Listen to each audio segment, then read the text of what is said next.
వేదిక మీద ఉన్నటువంటి పెద్దలు, మాజీ శాసనసభ్యులు, అలాగే మాజీ జడ్పీ చైర్మన్, ప్రస్తుతం జనసేన పార్టీకి క్రియాశీలక సభ్యుల శిక్షణా కమిటీ రాష్ట్ర చైర్మన్ అయినటువంటి శ్రీ ఈదర హరిబాబు గారికి, అలాగే ప్రోగ్రామింగ్ కమిటీ, అలాగే ప్రచార కమిటీలో మెంబర్ అయినటువంటి వెంకటేష్ గారికి, అలాగే వేదిక మీద ఉన్న మీ గ్రామం గంగపాలానికి వెన్నుదన్నుగా తమకున్న అనుభవాన్ని మీ అందరికీ మార్గదర్శకాలుగా నిలిపి ముందుకు నడిపిస్తూ ఉన్నటువంటి పార్టీని ముందుకు నడిపిస్తున్నటువంటి పెద్దల ముగ్గురికి, ఈ కార్యక్రమాన్ని ఇంత గ్రాండ్ గా తమ భుజాల మీద వేసుకుని ఆర్గనైజ్ చేసినటువంటి బ్రహ్మయ్య గారికి, అలాగే ఆయన కోఆర్డినేషన్ కమిటీ అందరికీ పేరు పేరున హృదయపూర్వక ధన్యవాదాలు తెలియజేసుకుంటున్నాను. ఆయనతో పాటు పనిచేసిన టీం అందరికీ కూడా, ప్రతి ఒక్కరికి మీ పేర్లు నాకు తెలియదు కానీ మీ కష్టం మాత్రం ఇక్కడ తెలుస్తుంది కాబట్టి అందుకే మీ అందరికీ ధన్యవాదాలు తెలుపుకుంటున్నాను జనసేన పార్టీ తరఫున. మేము ఇంత ప్రోగ్రామ్ ఆర్గనైజ్ చేస్తే ఫస్ట్ మీరు రాకపోతే ఈ ప్రోగ్రామ్ సక్సెస్ అవనట్లే. మీ పనిని పక్కన పెట్టి ముగ్గురికే ప్రయోజనం తెలుసు కానీ ప్రతి ఒక్కళ్ళం మేము కూడా పార్టిసిపేట్ చేయాలని ఒక సంతోషకరమైన వాతావరణంలో పార్టిసిపేట్ చేసి జనసేన కార్యక్రమాన్ని ఇంత సక్సెస్ చేసినందుకు కూడా వీర మహిళలకి, చిన్న పిల్లలకి, పురుషులకి అందరికీ కూడా పేరు పేరున ధన్యవాదాలు తెలియజేసుకుంటున్నాము. అందరికీ సంక్రాంతి శుభాకాంక్షలు మరొక్కసారి జనసేన పార్టీ తరఫున. రాబోయే రోజుల్లో మళ్ళీ వచ్చే సంక్రాంతికి మనందరం అధికార పక్షంలో, అధికార పార్టీకి మేమందరం విధేయులు అని చెప్పేసి ఒక ఆనందకరమైన పరిస్థితుల్లో ఈ సంక్రాంతిని జరుపుకోవాలని మనస్ఫూర్తిగా కోరుకుంటున్నాను. 4.5 ఏళ్లుగా ప్రతిపక్షంలో ఉన్నటువంటి మన పార్టీ సభ్యులకి, కార్యకర్తలకి, సానుభూతి పరులకి అందరికీ కూడా సహజంగా ఏ పార్టీ అధికారంలో ఉన్నా ప్రతిపక్ష పార్టీ ఎదుర్కొనే సమస్యల్ని మనందరం ఎదుర్కొన్నాం, అంతకు మించి ఎదుర్కొన్నాం. కానీ ఈ జగన్మోహన్ రెడ్డి యొక్క ప్రభుత్వంలో అతనికి ఓట్లేసిన సానుభూతి పరులు కూడా ఇబ్బందులు పడ్డారు. అతనికి ఓట్లేసిన వాళ్ళు వాళ్ళ ఇసుక మాఫియా వల్ల దోపిడీకి గురవుతున్నారు, అతనికి ఓట్లేసిన వాళ్ళు ఎర్రమట్టి మాఫియా వల్ల దోపిడీకి గురవుతున్నారు, అతనికి ఓట్లేసిన వాళ్ళందరూ పెంచిన పెట్రోల్, డీజిల్, నిత్యావసర ధరలు, పెంచిన బస్ ఛార్జీలు, పెంచిన కరెంటు ఛార్జీలు, వీటన్నింటి వల్ల జగన్మోహన్ రెడ్డి అధికారంలోకి రావాలని చెప్పేసి ఓటేసిన ప్రతి ఒక్క ఓటరు బాధితుడయ్యే వాళ్ళ రాష్ట్రంలో. అన్ని ప్రభుత్వ పక్షాల కన్నా కూడా వైఎస్ఆర్సీపీ పార్టీ యొక్క వ్యవహార శైలి భిన్నం. ప్రతి ఒక్కళ్ళని హింసించాడు, ఏ వర్గము అతీతం కాదు అన్నట్లుగా ఎస్సీల నుంచి, బీసీల నుంచి, బ్రాహ్మణుల నుంచి, కాపుల నుంచి, అగ్ర సామాజిక వర్గాల్లో ఉన్నటువంటి పేదల నుంచి ప్రతి ఒక్కళ్ళని కూడా ఈ 4.5 ఏళ్లలో పీడిస్తూనే ఉన్నాడు జలగలాగా పట్టి.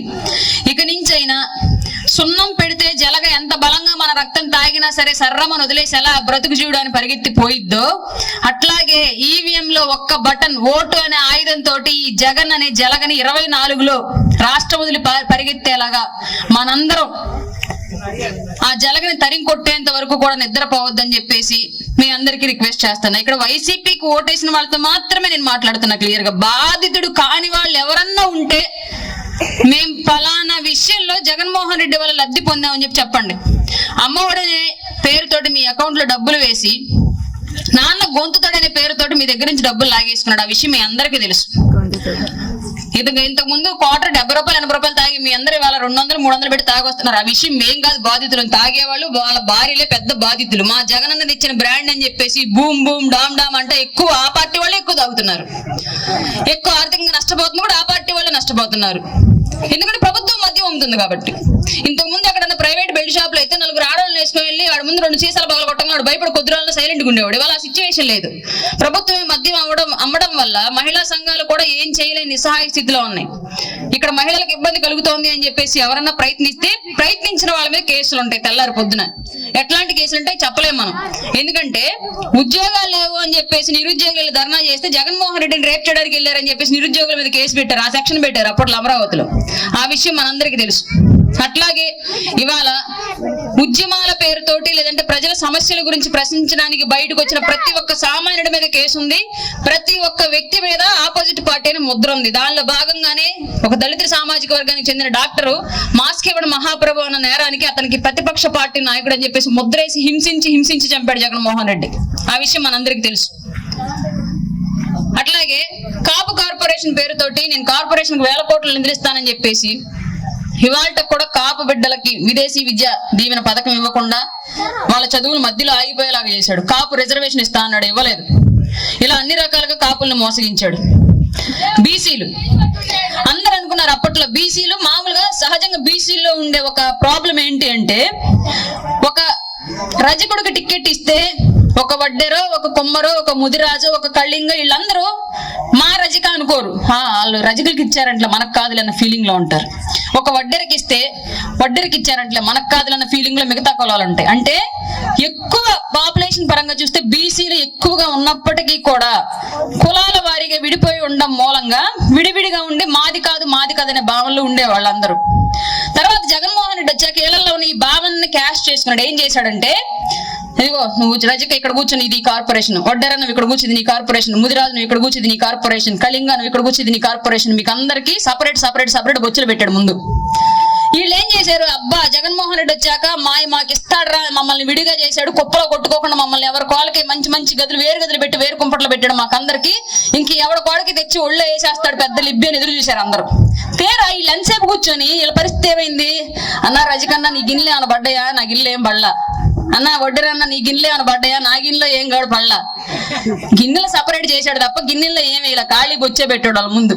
4.5 ఏళ్లుగా ఇంకా జగన్మోహన్ రెడ్డి ఆ గిన్నెలో ఏమైనా వేస్తాడు, మనం ఎదుగుదాం అన్నట్టుగా, మనం తిని కడుపు నింపుకుందాం అన్నట్టుగా చూస్తానే ఉన్నాయి ఈ బీసీ సామాజిక వర్గాలు. ఇప్పటి వరకు ఏ గిన్నెలో కూడా ఒక్క ముద్ద అన్నం పడలేదు, ₹1 డబ్బులు పడలేదు. అంటే కార్పొరేషన్ నిధులు, బీసీ కార్పొరేషన్ నిధులు బీసీలకు కాకుండా అతని ఇష్టానికి, అతని పేరుకి, పలుకుబడికి, అతని ఓటు బ్యాంకు ఉపయోగించుకోవడానికి రకరకాల మార్గాల్లో దారి మళ్లించేశాడు.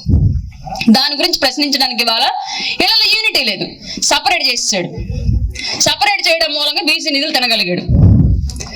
ఎస్సీల విషయానికి వస్తే ఎస్సీల్లో ఎక్కువ పర్సెంట్ క్రైస్తవం ఈ మధ్య కాలంలో విపరీతంగా క్రైస్తవ మతం పెరగడం వల్ల ఎక్కువ మంది క్రైస్తవులు ఎస్సీలు క్రైస్తవ మతాన్ని తీసుకున్నారు. దాన్ని బేస్ చేసుకొని రాజ్యాంగాన్ని బోధించాల్సిన రాజకీయాల్లో బైబుల్ ని చంకలో పెట్టుకుని ఓట్లు అడగడానికి వచ్చాడు దుర్మార్గుడు సైతాను జగన్మోహన్ రెడ్డి ముసుకేసుకుని వచ్చాడు. బైబుల్ అడ్డుపెట్టి ఎస్సీలందరినీ మోసగించి ఎస్సీ కార్పొరేషన్ నిధులన్నింటినీ తినేశాడు. దాని గురించి అడగడానికి వీళ్ళకి కలియుగ యేసుప్రభు అన్న బిల్డప్ ఇచ్చాడు. సైతాన్ వచ్చి నేను కలియుగ యేసుప్రభు అని ముసుకేసుకుంది. దాన్ని ఎస్సీలు నమ్మేశారు. వాళ్ళని హత్యలు చేస్తున్నారు, దాడులు చేస్తున్నారు, వాళ్ళ భూములు లాక్కున్నారు. మాదిగ కార్పొరేషన్ భూములు కూడా లాక్కున్నారు. మాన్యాలు అనేవాళ్ళు గతంలో మాల మాన్యం, మాదిగ మాన్యం అని చెప్పేవాళ్ళు. ఆ భూములు కూడా ఇవాళ జగన్మోహన్ రెడ్డి లాక్కున్నాడు. అయినా వీళ్ళు అడగలేకపోతున్నారు. కారణం ఏంటంటే మతం ముసుగేసేసాడు వాళ్ళకి.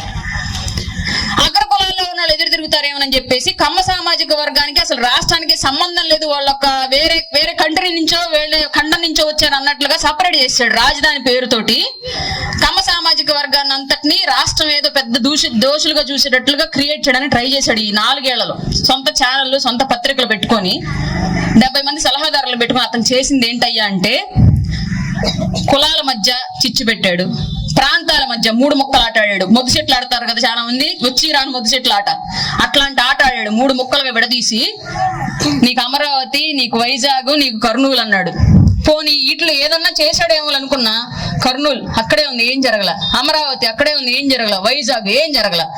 ఏం చేశాడయ్యా ఈ 3 ముక్కల ఆటలు అంటే భూములు దోచుకున్నాడు. ప్రభుత్వ భూములు ఎక్కడెక్కడైతే ఉన్నాయో ప్రభుత్వ భూములు అన్నింటినీ కూడా తన బినామీలకి, తన సలహాదారులకి, తన వెనకాల నడిచినటువంటి మంత్రులు, ఎమ్మెల్యేల పేరుతో ఉన్నటువంటి గుంట నక్కలకు దోచిపెట్టాడు. దీనికి అతను విడగొట్టాడు. ఇవాళ అది అర్థం చేసుకోలేక మనము మాకు రాజధాని వచ్చిందని చెప్పేసి చంకలు గుద్దుకుంటున్నాం. ఇవాళ రాజధాని 4.5 ఏళ్లుగా లేకపోవడం వల్ల వచ్చిన నష్టం ఏంటి అంటే, 2019లో డిగ్రీ పాస్ అవుట్ అయిన వాళ్ళకు కూడా ఇవాళ కూడా ఉద్యోగాలు దొరకలేదు. ప్రభుత్వ ఉద్యోగాలు ఇవ్వడానికి క్యాలెండర్ రిలీజ్ చేయలేదు. ప్రైవేట్ ఉద్యోగాలు చేసుకోవడానికి కర్మాగారాలు రాని వల్ల తలకాయ లేకపోతే అడ్రస్ ఆడ పెడతారు. ఇప్పుడు నా తలకాయ ఇది రాయపడ్డారు, నా మొహం ఇది, మనిషి ఇది. ఆంధ్రప్రదేశ్ బాడీ ఉంది, రాజధాని తలకాయ ఏది, ఏం చూపించాలి పారిశ్రామికవేత్తలకి? అట్లాంటి పరిస్థితి వాళ్ళు నెలకొంటే రాష్ట్రంలో 1000 కోట్ల పెట్టుబడి పెట్టడానికి వచ్చిన పారిశ్రామికవేత్తలకు సరే ఏదో ముక్కు మొహం చూడకుండా ఏదో ఒక బాడీ ఉంది ముందు పోయి ఆడ పెడదాం పెట్టుబడి అనుకొని వచ్చినా సరే వెంటనే వచ్చేసి తలంబరాల సినిమా చూసారు మీరు? ఏమన్నా జీవిత రాజశేఖర్ సినిమా ఎవరైనా చూసారా? దాంట్లో ఒక అతను ఉంటాడు, 10 పైసలు ఇస్తే చెప్తానని చెప్పేసి ఒక డైలాగ్ వేస్తుంటాడు ఒక అతను. అట్లాగా 2000 కోట్ల రూపాయలు పెట్టుబడి అయితే ఈ రాష్ట్రంలో కర్మాగారం పెట్టడానికి, అందులో 1000 కోట్లు 500 కోట్లు ముఖ్యమంత్రి గారు ఆయన వర్గం లంచాలు అడుగుతున్నారు. తను పెట్టే పెట్టుబడికి వచ్చే ఇన్కమ్ కి పొంతన లేనప్పుడు ఏ పారిశ్రామికవేత్త అయినా రాష్ట్రంలో పరిశ్రమలు పెట్టడానికి ముందుకు వస్తాడా? పొలం మీద 10,000 పెట్టామంటే 20,000 లాభం ఆశిస్తాం. పొలం మీద 10,000 పెట్టి 5,000 జేబులోకి వస్తాయంటే ఇంకా పొలం ఎందుకు వేస్తాం ఎవరైనా మనం? అట్లాంటి పరిస్థితి వాళ్ళ రాష్ట్రంలో నెలకొంది. కాబట్టి ఎంతో మంది ఆడబిడ్డలు ఉద్యోగాలు చదివి మేము మా తల్లిదండ్రులు పోషించాలి, మా కాళ్ళమే మేము నిలబడాలని చెప్పేసి ధైర్యంగా నిలబడ్డ ఆడబిడ్డలు కూడా 4 సంవత్సరాలుగా ఎదురు చూసి తల్లిదండ్రులు ఇంకా నువ్వు జాలి ఉద్యోగం చేసింది పద పెళ్లి చేసేస్తాం, ఆడ ఉద్యోగాలు పెట్టవు, మళ్ళీ మిమ్మల్ని ఏడ కాపాడాం మేము అని చెప్పేసి పెళ్లి చేసేస్తున్నారు. ఆడపిల్లల స్వావలంబని వాళ్ళ జగన్మోహన్ రెడ్డి అలసత్వం వల్ల కోల్పోయాం మనం. మగబిడ్డలు పెళ్లి చేస్తే ఉద్యోగం వస్తే వాళ్ళకి పెళ్లి చేయడానికి ఉండదు. పాపం ఇదొక దరిద్రం వెళ్ళదు. మనకన్నా ఇంట్లో కూర్చోబెట్టి పెట్టే విషయం కాబట్టి మనం చేసేస్తారు. వీళ్ళకి మాత్రం ఉద్యోగం వస్తేనే పెళ్లి, లేదంటే పెళ్లి లేదు. ఏంద్రా పెళ్లి అంటే ఉద్యోగం ఉందంటారు. ఏంద్రా ఉద్యోగం అంటే జగన్మోహన్ రెడ్డి అదల్లా నాకు ఇంక ఉద్యోగాలు ఏడున్నాయి. వీళ్ళు పాపం బయటకు వస్తే జనాలు అడుగుతుంది తట్టుకోలేక, ఇంట్లో ఉంటే తల్లిదండ్రులు బాధ తట్టుకోలేక చీపుగా దొరుకుతుంది రాష్ట్రంలో వాళ్ళ గంజాయి తాగి చెట్లంటో పొట్లంటో ఊరు చివరిలోనే ఎక్కడో చోట వాళ్ళ కాలకృత్యాలు వాళ్ళు తీర్చుకుంటున్నారు. అట్లాంటి సిచ్యువేషన్ వాళ్ళ రాష్ట్రంలో ఉంటే ఇంకా మనం వైసీపీ జెండా పట్టుకున్నామంటే అప్పట్లో స్వాతంత్రం కోసం బ్రిటిష్ వాళ్ళని ఎట్లా తరిమి కొట్టారో మన పూర్వీకులు స్వాతంత్ర సమర యోధులు, ఇవాళ వైసీపీ జెండా పట్టుకున్న వాళ్ళు మిమ్మల్ని తరిమి కొట్టాల్సిన అవసరం మాకు వచ్చేలా ఉంది. ప్రతి ఒక్కళ్ళు గుర్తుంచుకోండి. మీరు చేస్తున్న ద్రోహం మీ ఇంటికే, మీరు పట్టిన జెండా మీ కుటుంబ నాశనానికే గుర్తుపెట్టుకోండి. వైసీపీ జెండా పట్టిన ప్రతి ఒక్కళ్ళు మీ తర్వాత తరాన్ని నాశనం చేస్తారట ఈ రాష్ట్రంలో. ప్రతి ఒక్కళ్ళు గుర్తుపెట్టుకోండి. అసలు ఆలోచించండి. రాష్ట్రానికి ఆదాయం లేదు, మీ ఇంట్లోకి రాబడి లేదు, పథకాల పేరుతో మీ అకౌంట్ లో డబ్బులు వేస్తున్నాడు. ఎక్కడి నుంచి తెచ్చేస్తున్నాడు? ముద్రను గుద్దుతున్నాడు, ప్రింటింగ్ లేదు కదా. మన రాష్ట్రంలో స్కూళ్ళు అమ్ముతున్నాడు, బస్ స్టాండ్లు అమ్ముతున్నాడు, పోర్టులు అమ్ముతున్నాడు, మన తలకాయలను తాకట్టు పెట్టి లక్షల కోట్ల అప్పు తీసుకొస్తున్నాడు. ఇవన్నీ ఎవరు తీర్చాలి? 2019లో కట్ట 74 బియ్యం, మొలకొలుపుల బియ్యం 900 మహా అయితే 1000 రూపాయలు లోపే కొన్నాం ఎవరైనా సరే. ఈ 4 ఏళ్ళలో ఇవాళ సిచ్యువేషన్ చూసుకుంటే ఇవాళ ఒక్క బియ్యం కట్ట 25 కేజీల బియ్యం కట్ట 1350, 1400 అమ్ముతున్నారు. పోనీ రైతుకి ఏమన్నా మద్దతు ధర ఎక్కువిచ్చాడా? ఇవ్వాల. మరి అట్లాంటప్పుడు ఈ పెంచిన డబ్బులు ఎక్కడికి వెళ్తున్నాయి? మన పేరు మీద మనల్ని తాకట్టు పెట్టి అతను తీసుకున్న అప్పులు కట్టడానికి వడ్డీలు సరిపోక మెయింటెనెన్స్ ఛార్జెస్ ఎక్కువైపోయి, రాష్ట్రాన్ని మెయింటైన్ చేయడానికి ఛార్జెస్ ఎక్కువైపోయి ధరల భారం పన్నుల భారం మన మీద వేస్తున్నాడు. మనమే కడుతున్నాం నిరంతరం ప్రభుత్వానికి ఆ డబ్బులు, వాళ్ళు చేసే అప్పులు. పోనీ ఇతనికి ఏమైనా ఆర్థిక క్రమశిక్షణ ఉండి ప్రజల డబ్బు జాగ్రత్తగా ఖర్చు పెడుతున్నాడు అంటే నిద్ర లేస్తే మొహానికి స్టిక్కర్ అయ్యాలా? ముందు మొహానికి స్టిక్కర్ అయ్యా, వెనక మొహానికి స్టిక్కర్ అయ్యా, ఆడ ఏమంటారు చెప్పండి అని అడుగుతున్నారు వచ్చి. ఆ స్టిక్కర్ వల్ల ఎవరికి ఉపయోగం? మనకి ఎవరికైనా ఉపయోగం ఉందా? మీ గోడకు రంగు వేయమంటారా, మీ ఇంటికి రంగు వేయమంటారా చెప్పండి అని అడుగుతున్నారు. ఆ రంగుల వల్ల ఎవరికైనా ఉపయోగం ఉందా? నిరంతరము అతని ప్రచారానికి తప్ప ప్రజల బాగోగులు పట్టించుకొని ముఖ్యమంత్రి ఎవరైనా ఉన్నారు దేశవ్యాప్తంగా అంటే ఒక్క జగన్మోహన్ రెడ్డి మాత్రమే. అందుకే ఇట్లాంటి ప్రజా కంటకుడు ఈ రాష్ట్రంలో ఉండకూడదు అని పవన్ కళ్యాణ్ గారు 4 వ్యక్తులు 4 టేస్టులు కోరుకుంటే ఏ టేస్టు లేని ఉప్మా కనుక ప్రజాదరణ పొందినట్లుగా ఈ ఉప్మా ముఖ్యమంత్రి రాష్ట్రాన్ని అధిష్ఠించాడు. అందువల్ల ఈ ఉప్మా ముఖ్యమంత్రి, ప్రజల్ని హింసించే ఈ ముఖ్యమంత్రి ఉండకూడదనే పవన్ కళ్యాణ్ గారు పొత్తు అనే ఒక అంశంలోకి వెళ్లి టీడీపీతో పొత్తు పెట్టుకున్నారు. సీట్లు, సర్దుబాట్లు, పవర్ షేరింగ్లు ఇవన్నీ పవన్ కళ్యాణ్ గారికి వదిలేసేయండి.